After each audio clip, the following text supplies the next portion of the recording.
Bismillahirrahmanirrahim. Assalamu alaikum wa rahmatullahi wa barakatuh. My dear students, this is our seventh video lecture of Physics second year in online classes phase 3 from Ikra Hufaz Boys College. और हमने अब तक chapter number 11, 12 और 13 के MCQs की preparation अल्हम्दुलिल्लाह कर ली है और आज चैप्टर नंबर 14 हम स्टार्ट करेंगे। आज हम इसका पहला पार्ट करेंगे जिसमें हम 20 to 25 MCQs इंशाल्लाह प्रैक्टिस करेंगे। सो बिफोर मूविंग ऑन हम कुछ फार्मूलाज यहाँ पे डिस्कस कर लेते हैं और ये फार्मूलाज मैं उम्मीद करूँगा कि आपको सब याद होंगे और अगर याद नहीं तो आप इनको एक दफ़ा अपने पास ज़रूर लिख लें, उसके बाद फिर आप एमसीक्यूज सॉल्व करने की तरफ जाएं, वरना फार्मूलाज अगर जहन में नहीं होंगे, याद नहीं होंगे तो आपके लिए एमसीक्यूज सॉल्व करना मुश्किल हो जाएगा।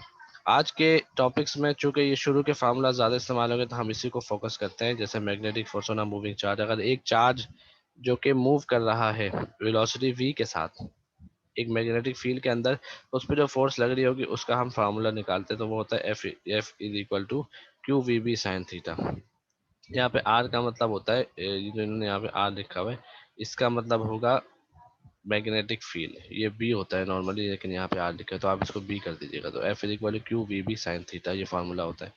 अगर कोई एक करंट कैरिंग वायर है उसके जो फार्मूला लगेगा फोर्स का वो होगा F is equal to I L P sine theta. Torque अगर मैग्नेटिक फील्ड में किसी कॉइल में निकालना है रेक्टेंगुलर कॉइल में तो उसका फार्मूला होता है बीना कॉस अल्फा। लेकिन चूंकि इस कंडेंस सिलेबस में ये वाला जो टॉपिक है टॉर्क का वो शामिल नहीं है। इसी तरह मैग्नेटिक फ्लक्स का फार्मूला होता है delta phi equal to B dot delta है। मैग्नेटिक फ्लक्स डॉट प्रोडक्ट होता है मैग्नेटिक फील्ड का और वेक्टर एरिया का, और मैग्नेटिक फील्ड और वेक्टर एरिया का डॉट प्रोडक्ट अगर निकालेंगे तो बन जाएगा B delta A cos theta. ठीक है। और फिर मैग्नेटिक फ्लक्स की दो तीन केसेस हो जाएंगे कि मैग्नेटिक फ्लक्स मैक्सिमम कब होगा जब अल्फा जीरो होगा और मैक्सिमम मिनिमम कब होगा जब थीटा या अल्फा 90 डिग्री होगा। इसी तरीके से एम्पियर्स लॉ का फार्मूला होता है B two pi r is equal to mu naught I. ये इस तरह भी आप इसको लिख सकते हैं B is equal to mu naught I upon two pi r. ठीक है, ये हम नेक्स्ट क्लास में इसको हम मजीद तफसील से करेंगे। आखिरी वाले जो फार्मूला है सोलिनॉइड के लिए ये है, टोरॉइड के लिए ये फार्मूला है। इनके जो सिंबल्स हैं ये आपको पता होने चाहिए। एन का मतलब नंबर ऑफ टर्न्स है, आई मतलब है करंट, आर मतलब है जो डिस्टेंस है पॉइंट का कॉइल से, म्यू एक कांस्टेंट होता है जिसकी वैल्यू होती है 4 पाई एक्सपोनेंट -7। फ्राडेज लॉ का फार्मूला होता है EMF equal minus N delta phi upon delta t, number of turns change in flux upon change in time, यानी rate of change of flux इसे हम कहते हैं। अगर म्यूचुअल इंडक्शन की बात हो तो यहाँ पे एम आ जाता है, अगर सेल्फ इंडक्शन की बात हो तो यहाँ पे एल आ जाता है। यहाँ पे इन्होंने एम लिखा है, यहाँ पे एल होना चाहिए। ठीक है, जो आप लिख दीजिएगा एल। और डेल्टा आई अपॉन डेल्टा टी दोनों में आता है, म्यूचुअल में भी और सेल्फ इंडक्शन में भी, यानी rate of change of current. Motional EMF आपके टॉपिक में शामिल नहीं, ऐसी जनरेटर भी शामिल नहीं। ट्रांसफॉर्मर के लिए आपने ये एक इक्वेशन याद कर लेनी है, ई ओ यहाँ जो लिखा हुआ है तो इसको आप एस कर दीजिएगा, E S upon E P is equal to N S upon N P is equal to I P upon I S. E M F का ratio is equal to number of turns का ratio is equal to currents का ratio. यहाँ पे जो EMF और N number of turn है ये same similar ratio होता है। सेकेंडरी सेकेंडरी ऊपर आता है, प्राइमरी प्राइमरी नीचे आता है, लेकिन करंट में उल्टा हो जाता है, यानी सेकेंडरी ऊपर है तो प्राइमरी करंट ऊपर होगा, secondary primary number of turn नीचे है तो सेकेंडरी करंट नीचे होगा। एफिशिएंसी के लिए हम power output upon power input करते हैं, तो यहाँ पावर आउटपुट है power secondary coil divided by power primary coil, उसको मल्टीप्लाई बाय 100 कर देंगे तो हमारे पास एफिशिएंसी आ जाएगी। ठीक है, और ये जो पावर आउटपुट और पावर इनपुट है इनका फार्मूला होता है P S is equal to E S I S. जैसे P is equal to V I होता है, हमने लास्ट चैप्टर में पढ़ा था। तो यहाँ पे जो वी है उसको हमने ई से रिप्लेस किया, यानी ई एम एफ दोनों का यूनिट चूंकि सेम होता है तो P S is equal to E S I S, और P P is equal to E P I P. ये जो स्मॉल पी इसका मतलब है प्राइमरी कॉइल का की पावर, और एस का मतलब है सेकेंडरी कॉइल की पावर। तो ये फार्मूला आप अपने पास ज़रूर लिख लें, उसके बाद फिर एमसीक्यू सॉल्व करने की तरफ जाइए। ओके, सो हम चैप्टर नंबर 14 इलेक्ट्रोमैग्नेटिज्म, हम इसके एमसीक्यूज की तरफ बढ़ते हैं। पहला एमसीक्यू है force on a charged particle moving in a magnetic field is given by equation F is equal to Q V B sine theta. Q charge है, वी वेलोसिटी है, बी मैग्नेटिक फील्ड है। ठीक है ना। Quantities mutually perpendicular are, वो कह रहे हैं इनमें से कौन सी क्वांटिटीज है जो म्यूचुअली परपेंडिकुलर होंगी, तो वो ये दोनों क्वांटिटीज होंगी, वेलोसिटी और मैग्नेटिक फील्ड। चूंकि इन दोनों का वेक्टर, ये दोनों वेक्टर क्वांटिटीज है, वेलोसिटी भी वेक्टर है, मैग्नेटिक फील्ड भी वेक्टर है, इन दोनों की डायरेक्शंस होती है। चार्ज जो है उसकी कोई डायरेक्शन नहीं होती। चार्ज एक मैग्नीट्यूड होता है, एक स्केलर वैल्यू होती है। तो जो परपेंडिकुलर की बात हो रही है, परपेंडिकुलर का मतलब है डायरेक्शन, तो ये दोनों ऐसी वैल्यू है जिनकी डायरेक्शन होती है, ये आपस में परपेंडिकुलर होगी। ठीक है। Number 2, N electron and a proton with the same momentum इंटर्स perpendicularly in a uniform magnetic field. तो क्या होगा, तो कह रहे हैं एक इलेक्ट्रॉन है एक प्रोटॉन है, उनका मोमेंटम सेम है, उनका जो मोशन है यानी जितनी वेलोसिटी से दोनों आ रहे हैं वो सेम है। ठीक है जी। Enters perpendicularly in a uniform magnetic field, एक मैग्नेटिक फील्ड में वो दाखिल हो रहे हैं।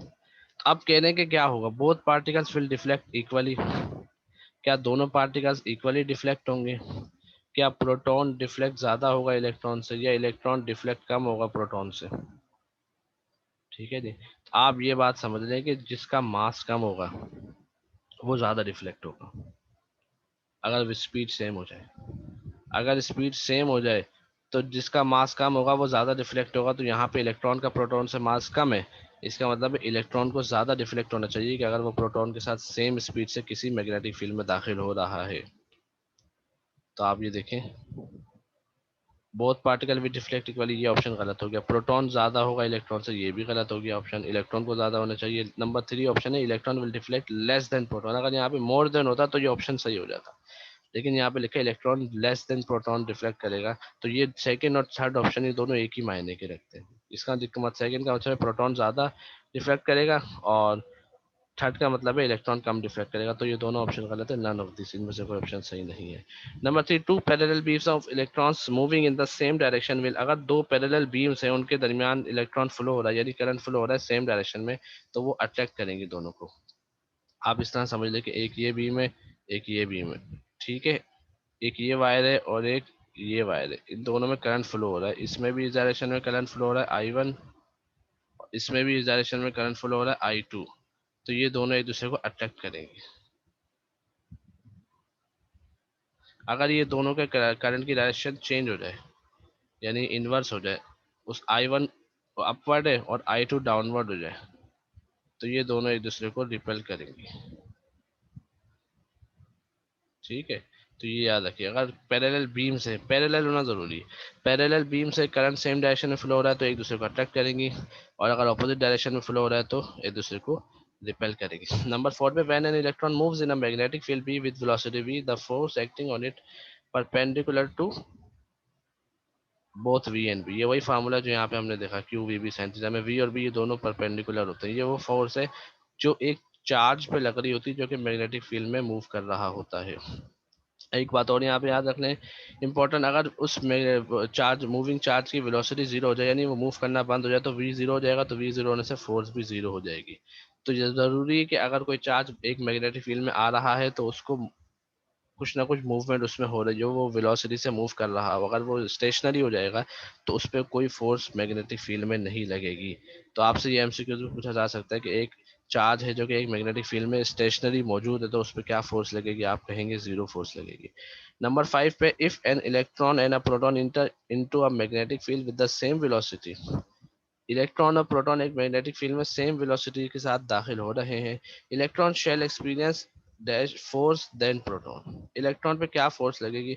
तो आपने देखा force on a charge in a magnetic field की यहाँ बात हो रही है, आप लफ्जों से पहचाने, यहाँ लिखा हुआ है एक इलेक्ट्रॉन जो कि एक चार्ज है, एक प्रोटॉन जो कि एक चार्ज है, वो एक मैग्नेटिक फील्ड में दाखिल हो रहे हैं सेम वेलोसिटी के साथ। तो फोर्स लगती है जिस चार्ज पे जो कि मैग्नेटिक फील्ड में दाखिल हो रहा है, वो ये फोर्स लगती है, F is equal to Q V B sine theta. आपको पता है जो Q है वो इलेक्ट्रॉन और प्रोटॉन के लिए सेम है, दोनों का चार्ज सेम है, और वेलोसिटी भी यहाँ सवाल में लिखा हुआ है दोनों की सेम है, मैग्नेटिक फील्ड जो है वो भी सेम है। ठीक है ना, तो जब मैग्नेटिक फील्ड, वेलोसिटी और Q तीनों चीजें सेम है और वो एक साथ दाखिल हो रहे हैं तो एंगल भी सेम होगा, तो फोर्स भी दोनों की सेम हो जाएगी। ठीक है ना, अगर वेलोसिटी कम ज्यादा होगी तो जिसकी ज्यादा वेलोसिटी होगी उसकी फोर्स ज्यादा होगी, उस पर एक्ट होगी, एक्ट करेगी। Number 6, which of the charge particle of the same mass will deflect most in magnetic field, अभी मैंने आपको जो बात कही है वो ये कि अगर मास दोनों का सेम है तो जिसकी स्पीड ज्यादा होगी ना मैग्नेटिक फील्ड के अंदर उस पर ज्यादा फोर्स लगेगी, क्योंकि वेलोसिटी ज्यादा होगी तो फोर्स ज्यादा उस पर लगेगी। आपके सामने यहाँ पर ये फार्मूला हमें नजर आ रहा है। नंबर 7 पे, maximum magnetic force will act on a current carrying conductor in a magnetic field when it is place perpendicular to field, ILB sine theta होता है और साइन 90 डिग्री पे हमेशा मैक्सिमम होता है यानी 1 होता है। तो परपेंडिकुलर होंगी अगर करंट कैरिंग कंडक्टर जो कि एक मैग्नेटिक फील्ड में मौजूद है, अगर वो मैग्नेटिक फील्ड के परपेंडिकुलर मौजूद है तो उस पर मैक्सिमम फोर्स लगेगी। फॉर एग्जांपल आप इस तरह समझ लें कि अगर एक कंडक्टर जिसमें करंट फ्लो हो रहा है, एक मैग्नेटिक फील्ड है जो इस डायरेक्शन में, हॉरिजॉन्टल डायरेक्शन में, और करंट वर्टिकल डायरेक्शन में, तो ये परपेंडिकुलर है दोनों एक दूसरे के। ऐसी सूरत में जो फोर्स होगी कंडक्टर पे वो मैक्सिमम होगी। ठीक है जी। Number 8, the current produce by moving the loop of a wire across the magnetic field is called induced current. इसको हम इंड्यूस्ड करंट कहते हैं। ठीक है, ये डेफिनेशन इंड्यूस्ड करंट की। Force experience by a current carrying conductor when it's place in a magnetic field is F is equal to I L B sine theta, या इसको हम आई एल क्रॉस बी भी लिख सकते हैं। इसको हम अगर ओपन करेंगे तो क्रॉस प्रोडक्ट आ जाता है L B sine theta. Number 10, phenomenon of producing EMF in the coil due to change of current in the coil itself. एक ही कॉइल में अगर करंट चेंज होने की वजह से ईएमएफ जनरेट हो रहा है तो उसे हम कहते हैं सेल्फ इंडक्शन। अगर दो कॉइल होते हैं, एक कॉइल की वजह से दूसरे कॉइल में जनरेट हो रहा होता है तो उसको हम कहते हैं म्यूचुअल इंडक्शन। यहाँ पे एक ही कॉइल की बात हो रही है, इट सेल्फ, इसको हम कहेंगे self induction. Number 11, steady current passing through a conductor produces a magnetic field only. या आप अपने पास पॉइंट याद कर ले, अगर एक कंडक्टर है, कंडक्टर में से करंट फ्लो हो रहा है तो अपने सराउंडिंग में सिर्फ मैग्नेटिक फील्ड जनरेट करेगा। जबकि एक मूविंग चार्ज है अगर, तो मूविंग चार्ज मैग्नेटिक फील्ड भी जनरेट करेगा और इलेक्ट्रिक फील्ड भी जनरेट करेगा। और अगर स्टेशनरी चार्ज है तो वो सिर्फ इलेक्ट्रिक फील्ड जनरेट करेगा। मैं यहाँ पे आपके सामने ये पॉइंट्स लिख भी देता हूँ कि अगर सिर्फ एक चार्ज है जो कि स्टेशनरी है, स्टेशनरी चार्ज यानी मूव नहीं कर रहा, स्टेशनरी चार्ज है, चाहे प्लस हो या चाहे माइनस हो, वो इलेक्ट्रिक फील्ड जनरेट करेगा। ठीक है जी। और अगर एक मूविंग चार्ज है तो वो इलेक्ट्रिक फील्ड भी जनरेट करेगा प्लस मैग्नेटिक फील्ड भी जनरेट करेगा। ठीक है जी, ये बात याद रखिएगा। और अगर एक कंडक्टर की बात हो रही है, conductor carrying current, conductor means कोई वायर, तो ऐसी सूरत में वो सिर्फ और सिर्फ मैग्नेटिक फील्ड जनरेट करेगा, क्योंकि उसके अंदर जो इलेक्ट्रॉन्स मौजूद है जो मूव कर रहे हैं वो आपस में एक दूसरे के साथ इलेक्ट्रिक फील्ड को काउंटर कर रहे होंगे, खत्म कर रहे होंगे। ठीक है, तो ये अपने बाद आप नोट डाउन जरूर कर लीजिएगा पॉइंट्स। इसके बाद है number 12, if straight conductor of length L carrying current I is placed parallel to magnetic field B, the force experienced by the conductor is, आपको पता है I L B sine theta एक फोर्स होती है, bill sign theta यहाँ पे। तो L और बी जब दोनों एक दूसरे के पैरेलल हो जाएंगे, तो पैरेलल का मतलब है साइन जीरो, साइन जीरो मतलब जीरो होता है, इसलिए फोर्स जीरो हो जाएगी। कैसे? आपने फोर्स का फार्मूला पढ़ा I L B sine theta, I L B sine theta, ये कंडक्टर पे फोर्स लग रही होती है। जब एल और बी दोनों पैरेलल हो गए तो थीटा हो जाएगा 0 डिग्री और साइन जीरो हो जाएगा जीरो, तो फोर्स हो जाएगी जीरो। साइन जीरो जीरो होता है, ठीक है ना, इसलिए यहाँ पे फोर्स हो जाएगी जीरो। आगे हम बढ़ते हैं नंबर 13 पे। When a charge particle enter the uniform magnetic field perpendicularly its path is circular. ये आपके सिलेबस में शामिल नहीं है topic. If an electron and a proton enter into a magnetic field perpendicularly with same momentum, electron deflect ज्यादा होगा। ये मैंने आपको ऊपर बता दिया। क्यों? क्योंकि इलेक्ट्रॉन का मास कम है। दो बातें समझ लो, जिसका मास कम है वो ज्यादा डिफ्लेक्ट करेगा, जिसकी स्पीड ज्यादा है वो ज्यादा डिफ्लेक्ट करेगा। ठीक है, जिसका मास कम है वो ज्यादा डिफ्लेक्ट करेगा, जिसकी स्पीड ज्यादा है वो ज्यादा डिफ्लेक्ट करेगा। Transformer works on mutual induction. Transformer में भी दो कॉइल होते हैं, प्राइमरी और secondary. Number 16, deflecting torque on a current carrying coil is placed in a magnetic field is maximum when angle between magnetic field and plane of the coil is 0 degree. क्योंकि जो torque का formula होता है वो होता है बीना cos alpha, तो cos zero पे मैक्सिमम होता है। वैसे ये टॉर्क वाला सिलेबस में आपके शामिल नहीं है, टॉर्क का टॉपिक करंट साल यानी 2021 के कंडेंस सिलेबस में ये टॉपिक शामिल नहीं है टॉर्क वाला। 1 tesla is equal to 1 weber per metre square, ये यूनिट होता है मैग्नेटिक फील्ड बी का। An electric current through a conductor produces around it, magnetic field मैं आपके ऊपर बता चुका हूँ। Number 19, when north pole of a bar magnet approaches the face of a closed coil, face becomes north pole. अगर north पोल को हम एक ऐसी क्लोज्ड कॉइल के करीब ले जाएं तो जो फेस होता है ना वो नॉर्थ पोल ही बन जाता है। Number 20, in step down transformer, step down transformer में जो प्राइमरी होते हैं उसके नंबर ऑफ टर्न ज्यादा होते हैं और जो सेकेंडरी होता है उसके कम हो जाते हैं, क्योंकि स्टेप डाउन हम एक डाउन नीचे की तरफ जा रहे हैं, तो प्राइमरी के टर्म ज्यादा होंगे नंबर ऑफ टर्न्स और सेकेंडरी के कम होंगे, जबकि स्टेप अप में उल्टा हो जाएगा, यानी ये वाला हो जाएगा। Number 21, force acting on a charge particle projected into a magnetic field of induction B is maximum when angle between B and velocity of the particle is 90 degree, क्योंकि साइन आता है और साइन 90 पे मैक्सिमम होता है। Number 22, a transformer is use to change voltage, voltage change करने के लिए ट्रांसफार्मर यूज होता है। नंबर 23 है Tesla, T is the unit of magnetic field, इसका एक और यूनिट भी होता है न्यूटन पर एम्पियर मीटर, न्यूटन पर एम्पियर मीटर। ये कैसे निकाला हमने फार्मूला, ये अभी हमने एक फार्मूला पढ़ा था, I L B sine theta, ये रहा formula, F equal to I L B sine theta. तो बी को एक तरफ कर दें और F upon I L sine theta एक तरफ कर दें, तो आपको पता है कि ये जो फोर्स है इसका यूनिट होता है न्यूटन, और ये जो आई है यानी करंट है इसका यूनिट होता है एम्पियर, और ये जो एल है यानी लेंथ इसका यूनिट होता है मीटर। तो जो मैग्नेटिक फील्ड है उसका एक यूनिट ये भी आ गया, इसको हम वेबर्स पर मीटर स्क्वायर भी कहते हैं और इसको हम टेस्ला भी कहते हैं। तो इसके दो तीन यूनिट होते हैं मैग्नेटिक फील्ड के, आप याद रखिएगा।